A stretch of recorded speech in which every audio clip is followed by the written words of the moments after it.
નમસ્કાર વિદ્યાર્થી મિત્રો, આપણે ફરી પાછા મળીએ અને છેલ્લે આપણે જે પાઠ ચાલુ હતો કેમિસ્ટ્રીની અંદર એ પાઠ રાસાયણિક પ્રક્રિયાઓ અને સમીકરણો આપણે ભણતા હતા.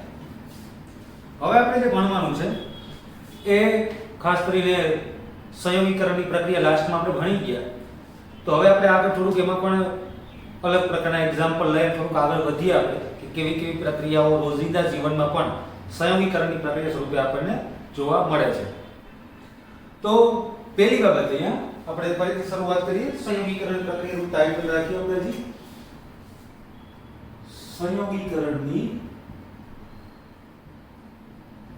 સંયોગીકરણ પ્રક્રિયા, જેને આપણે કહેતા કોમ્બિનેશન રિએક્શન.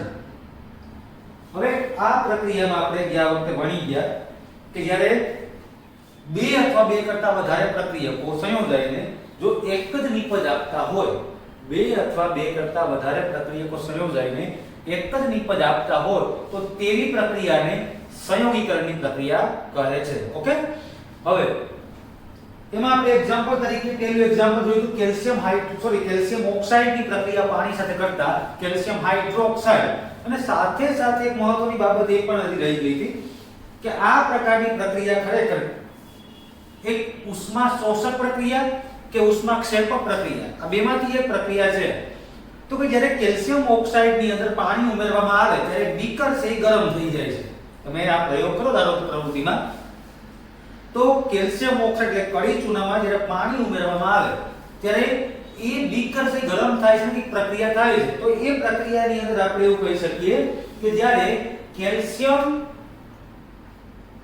કેલ્શિયમ ઓક્સાઇડની પ્રક્રિયા પાણી સાથે કરવામાં આવે ત્યારે નિપજ મળે છે CaOH twice calcium hydroxide plus અહીંયા મળશે ઉષ્મા. એટલે આ પ્રક્રિયા થઈ કેવી? ઉષ્માક્ષેપક પ્રક્રિયા. જે આપણે હજી આગળ મુદ્દામાં જોવાના છે કે ઉષ્માક્ષેપક પ્રક્રિયાની વ્યાખ્યા શું છે હકીકતમાં, ઉષ્મા શોષક પ્રક્રિયા એટલે શું એ આપણે ભણશું. પરંતુ હવે દહનની પ્રક્રિયા, ધારો કે દહનની પ્રક્રિયા છે કેવા પ્રકારની પ્રક્રિયા છે? એક્ઝામ્પલ તરીકે આપણે કહીએ કોલસાનું દહન અને પાણીનું નિર્માણ. કોલસાનું દહન અને પાણીનું નિર્માણ, આ પ્રકારની પ્રક્રિયા સંયોગીકરણની પ્રક્રિયા છે, કોઈ અન્ય પ્રકારની પ્રક્રિયા છે? તો જરા જોઈએ આપણે. તમે જોતા તમને ખ્યાલ આવી જશે કે ભાઈ આ પ્રકારની પ્રક્રિયા સંયોગીકરણની પ્રક્રિયા કહેવાય. જોઈએ આપણે કે કાર્બન, હવે કોલસો એટલે આપણે કહીએ વાત કરીએ કોલસાનું દહન.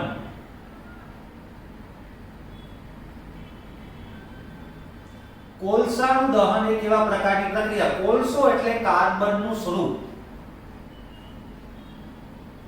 એમાં કાર્બન સિવાય બીજું કશું છે નહીં. તો આ કાર્બન પ્લસ ઓક્સિજન આમાં પ્રક્રિયા થાય એટલે CO2 પ્લસ આપણને મળે છે ઉષ્મા. તો ખાસ કરીને ઉષ્માક્ષેપક પ્રક્રિયા તો છે જ, એટલે દહનની પ્રક્રિયા છે. કોલસાનું દહન એટલે આપણને ઉષ્મા તો મળવાની જ છે, પરંતુ સાથે સાથે આ પ્રક્રિયા કેવી છે? ઉષ્માક્ષેપકની સાથે સાથે સંયોગીકરણની પ્રક્રિયા છે. કારણ કે બે રિએક્ટન્ટ છે, પ્રક્રિયકો 1 અને 2, એટલે નિપજ કેટલી મળી? ફક્ત એક. આ નિપજ ન કહેવાય, તે ઊર્જાનો પ્રકાર છે. તો અહીંયા બે રિએક્ટન્ટ, બે પ્રક્રિયકમાંથી એક પ્રોડક્ટ નિપજ આપણને મળી છે. તો સંયોગીકરણની પ્રક્રિયા છે. હવે પાણીનું નિર્માણ, એ પ્રક્રિયા આપણે અગાઉ કરી ગયા. તો કે જ્યારે H2 એટલે આપણે લખીએ અહીંયા પાણીનું નિર્માણ. એક વસ્તુ ખાસ યાદ રાખજો, આની અંદર પ્રક્રિયામાં શક્ય હોય ત્યાં સુધી તમને જો ખબર હોય કે કયા પદાર્થનું ભૌતિક અવસ્થા કેવી છે, એ સોલિડ છે, લિક્વિડ છે, ગેસિયસ છે, કયા ફોર્મમાં છે, એ આપણે અહીંયા દર્શાવી શકીએ. કોલસો હંમેશા ઘન અવસ્થામાં હોય, એટલા માટે આપણે અહીંયા લખશું સોલિડ. અહીંયા ઉપલીટીમાં ઓક્સિજન છે વાયુ સ્વરૂપમાં હોય એટલે G આવશે. અહીંયા કાર્બન ડાયોક્સાઇડ વાયુ સ્વરૂપમાં હશે એટલે અહીંયા G આવશે. આ કાઉન્ટ કરીને આવે તમે નાની સ્મોલ લેટરમાં તમે લખી શકો અહીંયા. તો એ ભૌતિક અવસ્થામાં એટલે પ્રોપર પ્રક્રિયા બતાવે છે કે ભાઈ સોલિડ કાર્બન સાથે પ્રક્રિયા ઓક્સિજન વાયુની થાય તો નિપજ તરીકે તમને વાયુ રૂપે કાર્બન ડાયોક્સાઇડ મળે. ઓકે, હવે આપણે પાણીનું નિર્માણ. પાણીનું નિર્માણ કેવી રીતે થાય એની ચર્ચા આપણે કરવાની છે. તો અહીંયા H2 O2 ડાયહાઇડ્રોજન વાયુ પ્લસ ડાયઓક્સિજન વાયુ, આ બંને વચ્ચે જ્યારે પ્રક્રિયા થાય, જેમ કે H2 પ્લસ O2. H2 અને O2 વચ્ચે પ્રક્રિયા થાય પાણીનું અણુસૂત્ર આપણને આવડતું હોય એટલે H2O લખીએ આપણે અહીંયા. પરંતુ આ પ્રક્રિયા સંતુલિત સ્થિતિમાં નથી કારણ કે અહીંયા હાઇડ્રોજન 2 અહીંયા 2 બરાબર છે. ઓક્સિજનના 2 પરમાણુ અહીંયા ઓક્સિજનનો એક જ પરમાણુ છે એટલા માટે આ પ્રક્રિયા સંતુલિત છે નહીં. તો આપણે અહીંયા હવે ઓક્સિજન 2 એટલે કે આપણે જો આ 2 ઓક્સિજન કરવા હોય તો આપણે 2 મૂકવા પડે પૂર્વક તરીકે. 2 પાણીના અણુ મેળવા તો ઓક્સિજન સંતુલિત સ્થિતિમાં આવી ગયા પરંતુ હાઇડ્રોજન અસંતુલિત સ્થિતિમાં છે કારણ કે અહીંયા 4 હાઇડ્રોજન છે અહીંયા 2 હાઇડ્રોજન છે એટલે આપણે અહીંયા આગળ 2 પૂર્વક મૂકવા પડે. એટલે 2H2 O2 એમની વચ્ચે પ્રક્રિયા થઈ પાણી બન્યું છે. આ પ્રક્રિયામાં તમારે જ્યારે H2 નો O2 બંને ભેગા થાય ત્યારે અહીંયા પણ તમને ઉષ્મા મળે છે કારણ કે આ પ્રક્રિયા પણ ઉષ્માક્ષેપક છે. H2 છે એ શા માટે ઉષ્માક્ષેપક પ્રક્રિયા છે? શા માટે ઉષ્મા મળે છે? તો H2 છે એ નાના ધોરણોમાં તમે ભણી ગયા કે આ દહનશીલ વાયુ છે. કેવો વાયુ છે? દહનશીલ વાયુ. અને કોઈ પણ વાયુ હોય કે ઘન પદાર્થ એ જો દહનશીલ હોય તો એને દહન થવા માટે ઓક્સિજનની હાજરી ખૂબ જ અનિવાર્ય છે. એટલા માટે ઓક્સિજન છે દહન પોષક છે. કેવો છે? દહન પોષક. તો જ્યારે H2 વાયુ છે એ ઓક્સિજનની હાજરીમાં સંપર્કમાં આવે ત્યારે ધડાકાથી સળગી ઉઠે છે. ઉષ્મા તો આપે જ છે પરંતુ કોમ્બિનેશન થાય છે. H2 નો O2 બે ભેગા થાય અને એ યોગ્ય ચોક્કસ પ્રમાણમાં ભેગા થઈ અને બનાવી નાખે છે પાણી.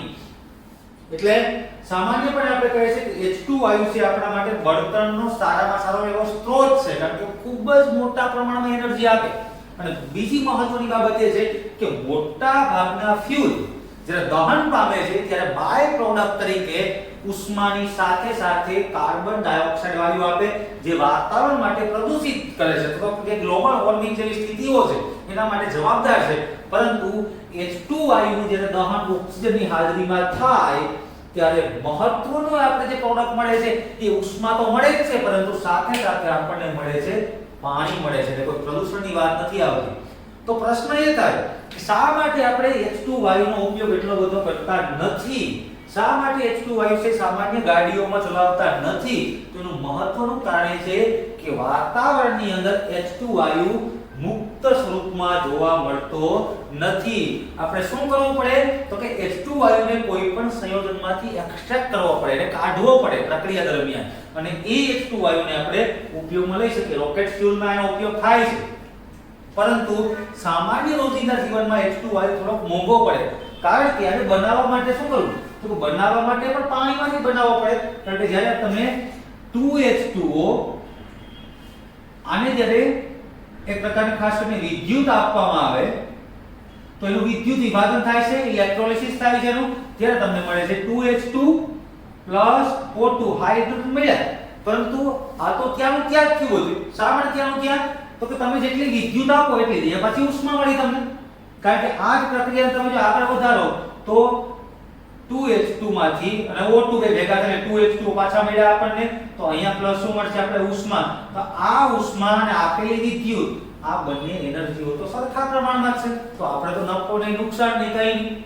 આમાં તો કઈ મળ્યું જ નહીં આપણને કારણ કે જેટલી વિદ્યુત આપી એટલા જ H2 નો O2 બે મુક્ત થયા અને એ જ પ્રમાણે પાછા ભેગા થયા એટલે પાછી ઉષ્મા મળી. તો આમાં કઈ એનર્જી આપણે કઈ નવા પ્રકારની એનર્જી મળી નહીં ખાલી એક એનર્જીનું બીજા ફોર્મમાં રૂપાંતરણ થયું ખાલી. એટલા માટે H2 વાયુ છે થોડો મુશ્કેલ વસ્તુ છે કે જે મુક્ત અવસ્થામાં મળતો નથી પરંતુ એની દહનની એફિશિયન્સી બહુ સારી છે. દહનશીલતા બહુ સારી છે. એટલા માટે રોકેટની અંદર કે કોઈ પણ સ્પેસક્રાફ્ટ છે જે કંઈ પણ એની અંદર આનો ફ્યુઅલ તરીકે ઉપયોગ થાય છે પરંતુ રોજિંદા જીવનમાં એટલો બધો ઉપયોગ નથી પણ ફ્યુચરમાં આપણે એનો ઉપયોગ કરી શકીએ. હવે આપણે થોડુંક આગળ જવાનું છે. આગળ વાત આપણે કે ભાઈ દિવાલમાં જૂના જમાનાની વાત છે. હવે તો ખાસ કરીને ગામડાઓમાં પણ પાકા મકાન આવી ગયા એટલે સિમેન્ટ દ્વારા અને કોઈ પણ બીજા આપણે વ્હાઇટ સિમેન્ટ દ્વારા દિવાલોને વ્યવસ્થિત રીતે સુશોભિત કરીએ છીએ. પરંતુ જૂના જમાનામાં જ્યારે માટીના ઘર હતા ત્યારે ચૂનો લગાડવામાં આવતો. જ્યારે દિવાલોની ફરતે શું લગાડવામાં આવતું? ચૂનો લગાડવામાં આવતો અને આ ચૂનો છે એને પાણીમાં પલાળી દેવામાં આવે, ત્યારબાદ એને દિવાલ પર લગાડવામાં આવે તો પહેલા દિવસે તમને બ્લુ કલરની દિવાલ જોવા મળે છે, પણ ધીમે ધીમે થતા એ વ્હાઇટ કલરની દિવાલ બની જાય। હવે આ જે ઘટના છે આખી કે ચૂનો દિવાલમાં ઢોળવામાં આવે, પાણી સાથે મિશ્રિત હોય છે તો ત્યાં એક પહેલી પ્રક્રિયા બની ગઈ। પછી એ જ પાણીને, એ ચૂનાનું જે પાણી છે એ દિવાલ ઉપર ઢોળવામાં આવે, લગાડવામાં આવે તો એક બે દિવસમાં તમને બીજા દિવસે વ્હાઇટ કલરની દિવાલ તમને જોવા મળે તો બીજી પ્રક્રિયા છે। તો દિવાલમાં દોરવા માટે જે પદાર્થ વપરાય છે પદાર્થ કયો અને એ દરમિયાન કઈ પ્રકારની પ્રક્રિયાઓ થાય એના વિશે આપણે વાત કરવાની છે અહીંયા। તો જોઈએ એ વસ્તુ હવે આપણે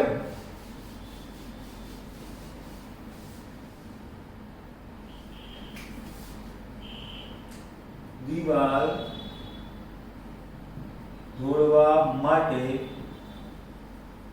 વપરાતો પદાર્થ અને તેની પ્રક્રિયા। દિવાલ દોરવા માટે વપરાતો પદાર્થ અને તેની પ્રક્રિયા, તો કે દિવાલ દોરવા માટે જે પદાર્થ વપરાય છે ખરેખર બનાવવામાં આવે કેવી રીતે, તો કળી ચૂનો છે એની પ્રક્રિયા પાણી સાથે કરવામાં આવે છે। કળી ચૂનામાં પાણી નાખવામાં આવે ત્યારે જે પ્રોડક્ટ બને છે આપણે અગાઉ ભણી ગયા, અહીંયા ઓલરેડી લખાઈ છે મારી પાસે, અહીંયા બનશે CaOH ટ્વાઇસ કેલ્શિયમ હાઇડ્રોક્સાઇડ। હવે આ કેલ્શિયમ હાઇડ્રોક્સાઇડ છે એને કહેવાય ચૂનાનું નીતર્યું પાણી, તો આ છે કેલ્શિયમ ઓક્સાઇડ,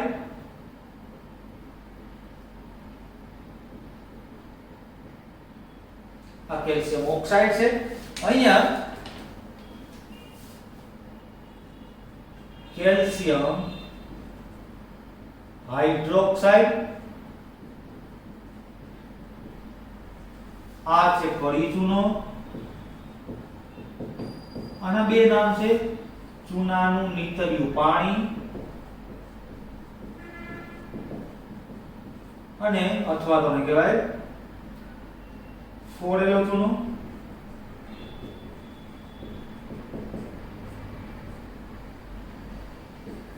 આ બે નામ અલગ અલગ થયા।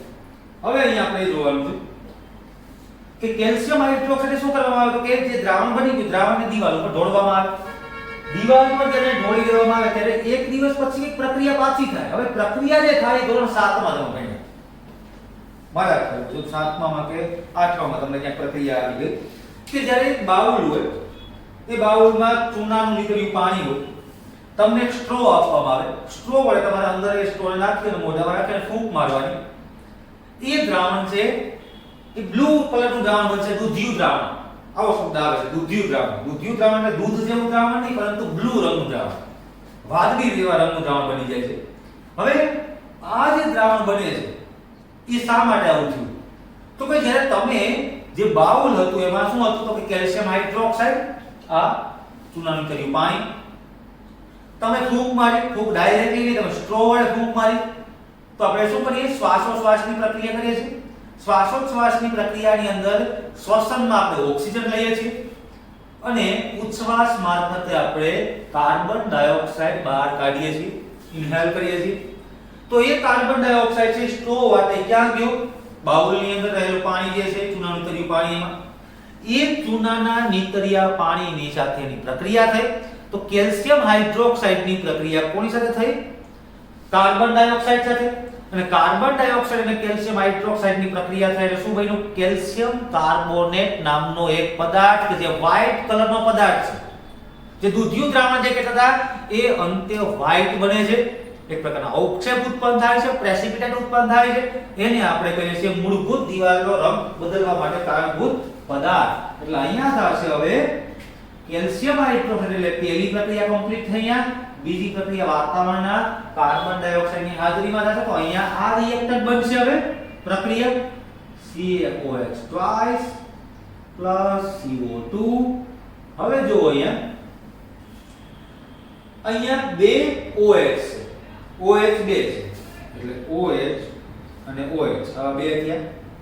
હવે અહીંયા કેલ્શિયમ મૂકીએ આપણે, આ કાર્બન ડાયોક્સાઇડ છે એ આમાંનો ઓક્સિજન લઈ લે અહીંયા, એટલે આ શું બની ગયું CO3 માઈનસ, તો કેલ્શિયમ -2, સોરી કાર્બોનેટ -2, કેલ્શિયમ +2 છે, એટલે અહીંયા આપણે પ્લસ નો ચાર્જ તો -2 અને Ca+2 આ બંને સમાન પ્રકારના ચાર્જ થઈ ગયા તો શું બની ગયું કેલ્શિયમ કાર્બોનેટ CaCO3 હવે અહીંયા એક હાઇડ્રોજન વધેલો છે આ છે -1 નો ચાર્જ ધરાવે હવે આ +1 નો ચાર્જ ધરાવે તો -1 ને +1 એટલે શું બની ગયું H2O બની ગયા એટલે પ્લસ અહીંયા આવશે H2O આ રીતે તો આખી પ્રક્રિયા કમ્પ્લીટ થઈ ગઈ અહીંયા કેલ્શિયમ હાઇડ્રોક્સાઇડ ની પ્રક્રિયા કાર્બન ડાયોક્સાઇડ સાથે થઈ આ બની ગયો કેલ્શિયમ કાર્બોનેટ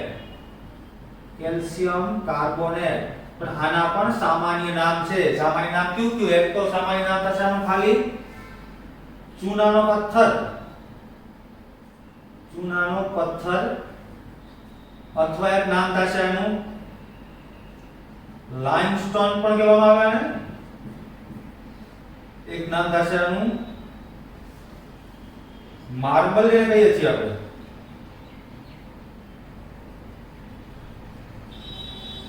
માર્બલ જે ઘરમાં લગાડવામાં આવે પણ આ કેલ્શિયમ કાર્બોનેટ જ છે એટલે કે આ અલગ અલગ પ્રકારના નામ થયા અને ચાક પણ કહેવામાં આવે ખાલી ચાક સ્લેક્ડ લાઇન પણ કહેવામાં આવે આવા અલગ અલગ પ્રકારના ઘણા બધા નામ છે આના એટલે એક્ઝામમાં આવા કોઈ નામ તમને પૂછાઈ શકે તો અહીંયા પ્રક્રિયા કમ્પ્લીટ થઈ ગઈ આપણી દીવાલ જોડવા માટે કયા પદાર્થનો ઉપયોગ થાય તમારે કહી દેવાનું આ પદાર્થ નહીં આ પદાર્થનો ઉપયોગ થાય દીવાલ દોરવા માટે વપરાતો પદાર્થ કયો છે કેલ્શિયમ હાઇડ્રોક્સાઇડ એ પછી પ્રક્રિયા છે તો વાતાવરણમાં એની વિલય થવાની છે ઓકે ત્યાર પછી આપણે આગળ ભણવાનું છે હવે તો કે ભાઈ ઉષ્માક્ષેપક પ્રક્રિયા એટલે શું અને ઉષ્માક્ષેપક રાસાયણિક પ્રક્રિયાઓના એક્ઝામ્પલ આપણે સમજવાના છે તો અહીંયા ઉષ્માક્ષેપક પ્રક્રિયા એટલે કે જે રાસાયણિક પ્રક્રિયામાં નિપજ દરમિયાન નિપજની સાથે સાથે જો ઉષ્મા પણ મુક્ત થતી હોય નિપજની સાથે સાથે ઉષ્મા પણ મુક્ત થતી હોય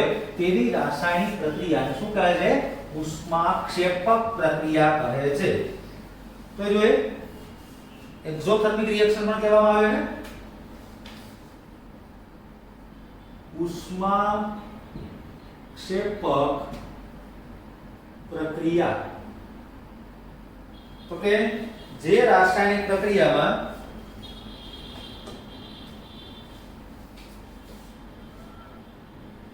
જે રાસાયણિક પ્રક્રિયામાં નિપજના નિર્માણની સાથે ઉષ્મા પણ મુક્ત થતી હોય તેને ઉષ્માક્ષેપક પ્રક્રિયા કહે છે જે રાસાયણિક પ્રક્રિયામાં નિપજના નિર્માણની સાથે ઉષ્મા પણ મુક્ત થતી હોય તેવી રાસાયણિક પ્રક્રિયાને કેવી પ્રક્રિયા કહેવામાં આવે તો કે ઉષ્માક્ષેપક પ્રક્રિયા એક એક્ઝામ્પલ તમારે લગાડી દેવાનું છે મૂળભૂત કે કેલ્શિયમ ઓક્સાઇડ પ્લસ H2O અહીંયા બનશે CaOH twice calcium hydroxide plus મળે છે ઉષ્મા બીજું એક રિએક્શન થશે કોલસાનું દહન ઓક્સિજનની હાજરીમાં અહીંયા બનશે કાર્બન ડાયોક્સાઇડ પ્લસ મળે છે આપણને ઉષ્મા એ પ્રક્રિયા મીથેનનું દહન મીથેન જે CNG ની અંદર હોય ક્યાં CNG કમ્પ્રેસ્ડ નેચરલ ગેસ એની અંદર બાયોગેસ પ્લાન્ટ ની અંદર આ વાયુનું પ્રમાણ સૌથી વધુ હોય એનું દહન થાય ઓક્સિજનની હાજરીમાં એટલે આપણે બે વસ્તુ મળે છે અહીંયા એક તો CO2 અને એક H2O એટલે કે H2O CO2 પાણી અને કાર્બન ડાયોક્સાઇડ તો અહીંયા હાઇડ્રોજન કેટલા ચાર છે એટલે આપણે બે મૂકવા પડશે મારે ઓક્સિજન કેટલા થઈ ગયા અહીંયા બે ચાર એટલે બે આગળ મૂકવા પડે કાર્બન એક જ છે પ્રક્રિયા સંતુલિત અવસ્થામાં છે ઓકે મિથેનનું દહન ડાયોક્સિજન વાયુની હાજરીમાં કરવામાં આવે તો નિપજ મને મળશે પાણી પ્લસ કાર્બન ડાયોક્સાઇડ પ્લસ મળે છે મને ઉષ્મા ઓકે ક્લિયર તો પ્રક્રિયાઓ કે અઘરું છે નહીં સિમ્પલ ત્રણ પ્રકારની પ્રક્રિયાઓ ત્રણ એક્ઝામ્પલ થઈ ગયા વ્યાખ્યા થઈ ગઈ તમારે ખાલી ઉષ્માક્ષેપક પ્રક્રિયામાં એટલી બાબત સમજવાની છે પરંતુ જે ખાસ કરીને કાર્બનિક પદાર્થો જે ખાતર કહીએ આપણે એ કાર્બનિક કચરો જે કંઈ પણ છે એ પણ જ્યારે વિઘટન પામે છે ત્યારે એમાંથી ઉષ્મા મુક્ત થાય છે એટલે એ પણ એક પ્રકારની ઉષ્માક્ષેપક પ્રક્રિયા છે કાર્બનિક પદાર્થો જ્યારે સળગે છે એની રીતે મતલબ કે વિઘટિત થાય છે જમીનમાં ત્યારે એમાંથી પણ ઉષ્મા મુક્ત થાય છે એટલે એ પણ એક પ્રકારની ઉષ્માક્ષેપક પ્રક્રિયા છે. ત્યાર પછીનો આપણો મુદ્દો છે તો કે શ્વસનની પ્રક્રિયા. રોજિંદા જીવનમાં આપણે ઊર્જાની જરૂરિયાત છે આપણે, કારણ કે તો જ આપણે કોઈ પણ કાર્ય કરી શકીએ. હવે ઊર્જા માટે શું કરીએ આપણે? તો ઊર્જા મેળવવા માટે આપણે ખોરાક લઈએ છીએ.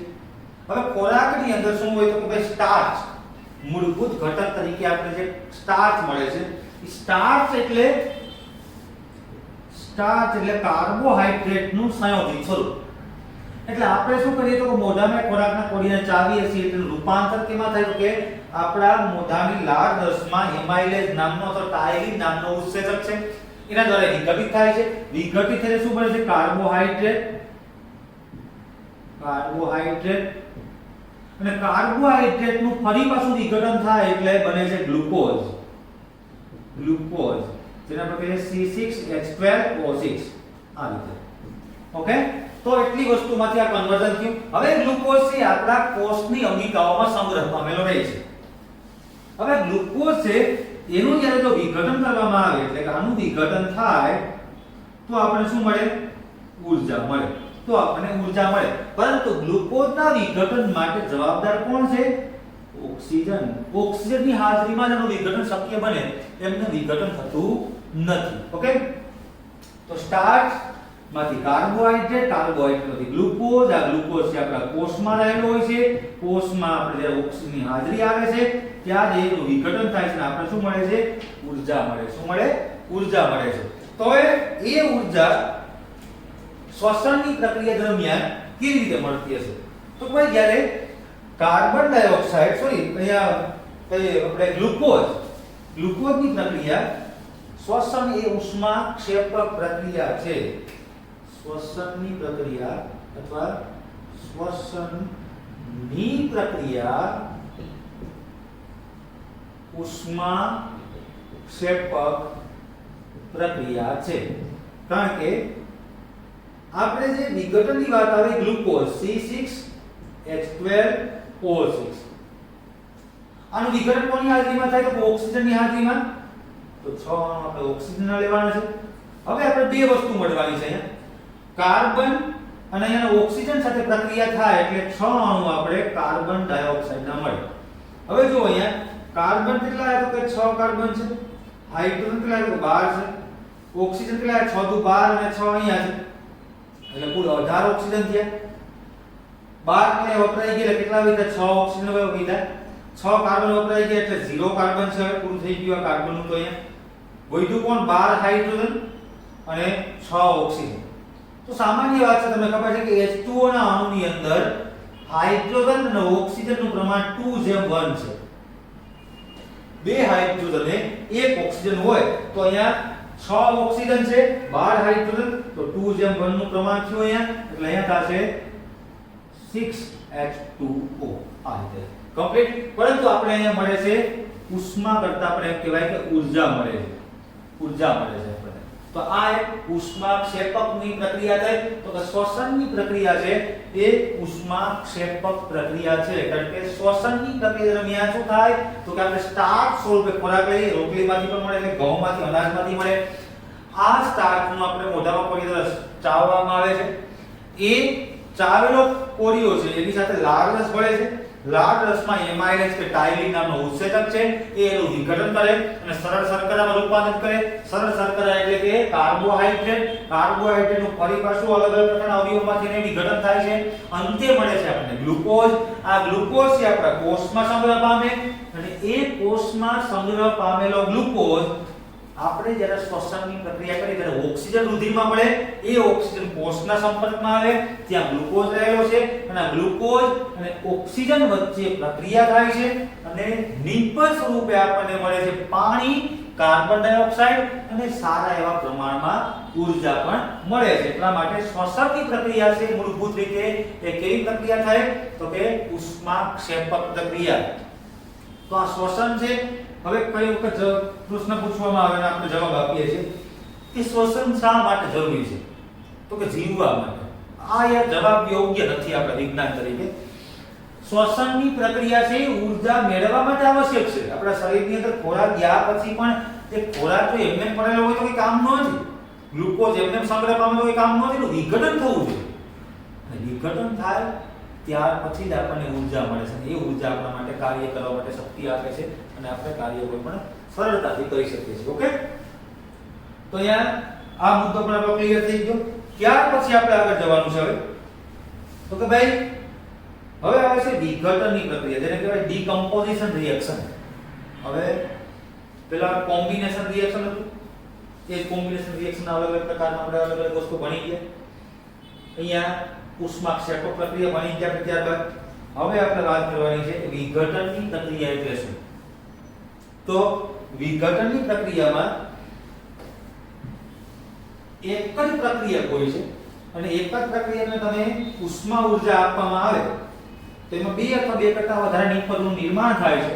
એને વિઘટનની પ્રક્રિયા કહે છે. તો કયા જોઈએ આપણે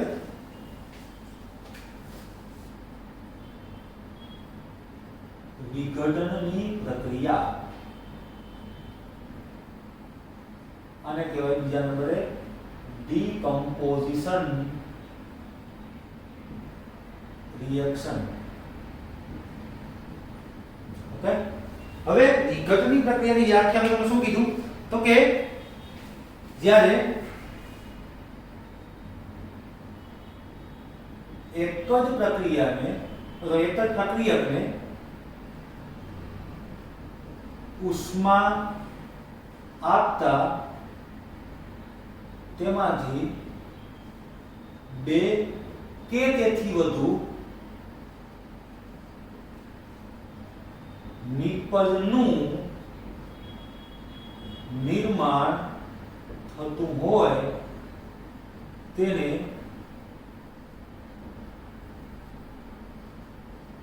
વિઘટનની પ્રક્રિયા કહે છે. તો જેમાં બે કે થી વધુ નિપજનું નિર્માણ થતું હોય તેને વિઘટનની પ્રક્રિયા કહેવામાં આવે. આ વિઘટનની પ્રક્રિયામાં એક એક્ઝામ્પલ છે ભાઈ કે ફેરસ સલ્ફેટ છે FeSO4.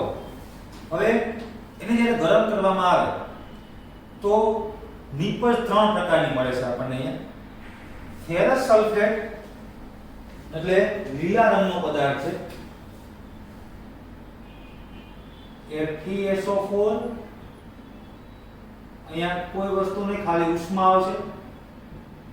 તો આપણે કથ્થાઈ રંગનો જે પદાર્થ મળે છે એ એક તો મળે છે Fe2O3 આ રીતે, પ્લસ અહીંયા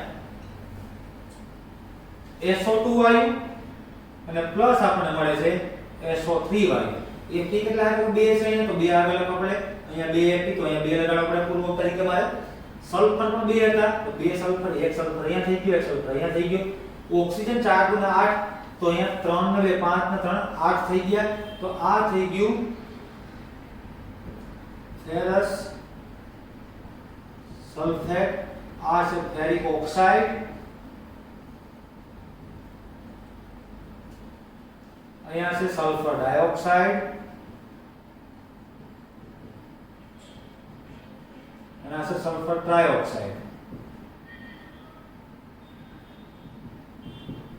તો એક તો રંગ પરિવર્તન જોવા મળ્યું અહીંયા કે ભાઈ જ્યારે ફેરસ સલ્ફેટ છે એ લીલો રંગ ધરાવે છે, જ્યારે Fe2O3 છે એ કથ્થાઈ રંગ ધરાવે છે. તો જ્યારે તમે કસનળીની અંદર ટેસ્ટ ટ્યુબની અંદર ફેરસ સલ્ફેટને ગરમ કરો એટલે થોડી વારમાં ઉપરથી ખાસ પ્રકારના અમુક પ્રકારના ધુમાડા નીકળશે. ધુમાડાની સાથે સાથે ટેસ્ટ ટ્યુબની અંદર તમને કથ્થાઈ રંગનો પદાર્થ કન્વર્ટ થયેલો જોવા મળશે લીલા રંગમાંથી. તો એ છે Fe2O3. તો જો એક જ પ્રક્રિયકમાંથી ત્રણ નિપજ મળી. કેટલી નિપજ મળી આપણને? ત્રણ નિપજ મળી. એવી રીતે બીજી પ્રક્રિયા પણ આપણે આગળ જોઈએ તો કે એક પ્રક્રિયા છે કેલ્શિયમ કાર્બોનેટ વાળી. ઉલટી પ્રક્રિયા થશે અહીંયા. જો એ આખું રિએક્શન કેવું છે કે જ્યારે કેલ્શિયમ ઓક્સાઇડ પ્લસ H2O મળે છે આપણને CaOH twice calcium hydroxide. Calcium હાઇડ્રોક્સાઇડની પ્રક્રિયા ફરી પાછી કોની સાથે કરવાની છે? CO2 સાથે. તો નિપજ મળે શું આપણને? Calcium carbonate plus H2O. હવે એ કેલ્શિયમ કાર્બોનેટ છે એને ખાલી ગરમ કરવામાં આવે તો CaO CO2 ફરી પાછું કેલ્શિયમ ઓક્સાઇડ આપણને હતો એ મળી ગયો અહીંયા જો આ એક પ્રક્રિયા છે તો આપણા માટે આ પ્રક્રિયા છે એ સંયોગીકરણની પ્રક્રિયા પરંતુ આ પ્રક્રિયા થઈ વિઘટનની પ્રક્રિયા કઈ પ્રક્રિયા વિઘટનની એટલે બીજું એક્ઝામ્પલ થશે આપણું કેલ્શિયમ કાર્બોનેટ ડીકમ્પોઝ કરવામાં આવે તો અહીંયા થશે calcium oxide plus carbon dioxide એટલે કે આ છે કેલ્શિયમ કાર્બોનેટ અહીંયા મળે છે કેલ્શિયમ ઓક્સાઇડ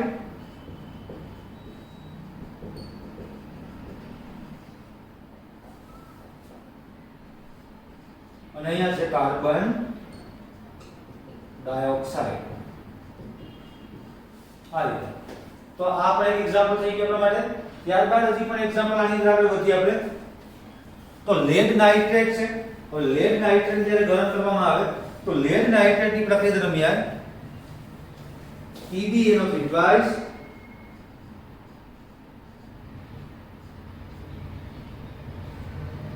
રંગવિહીન સફેદ રંગનો પાવડર છે પરંતુ અહીંયા મળશે આપણને lead oxide PbO plus nitrogen dioxide વાયુ NO2 હવે આ પ્રક્રિયાને આપણે રિએક્ટરને વ્યવસ્થિત રીતે તો 3 ઓક્સિજન થયા અહીંયા તો અહીંયા 6 ઓક્સિજન છે ધારો કે આપણે અહીંયા 2 લગાડી આગળ અહીંયા નાઇટ્રોજન છે 2 તો ઓલરેડી છે લેડ 2 લીધે મારે 2 આગળ મૂકવા પડે અહીંયા 4 થઈ જશે શા માટે 2 નાઇટ્રેટ હતા એક અણુમાં હવે આગળ 2 મૂકેલે કુલ 4 નાઇટ્રેટ થઈ ગયા નાઇટ્રોજન કેટલા છે 4 થયા 4 * 8 અને 2 10 ઓક્સિજન થયા 3 * 6 6 * 12 ઓક્સિજન થયા એટલે પ્લસ અહીંયા લગાડીએ આપણે O2 આ રીતે તો જો લેડ કેટલા 2 લેડ ઓક્સિજન અહીંયા 2 અહીંયા 4 * 8 અહીંયા એટલે 4 * 8 ને 2 10 ને 2 12 તો અહીંયા 3 * 6 6 * 12 ઓક્સિજન થઈ ગયા નાઇટ્રોજન કેટલા છે તો 2 અહીંયા 2 * 4 4 નાઇટ્રોજન તો આ રીતે લેડ નાઇટ્રેટ અને અહીંયાથી કથ્થાઈ રંગના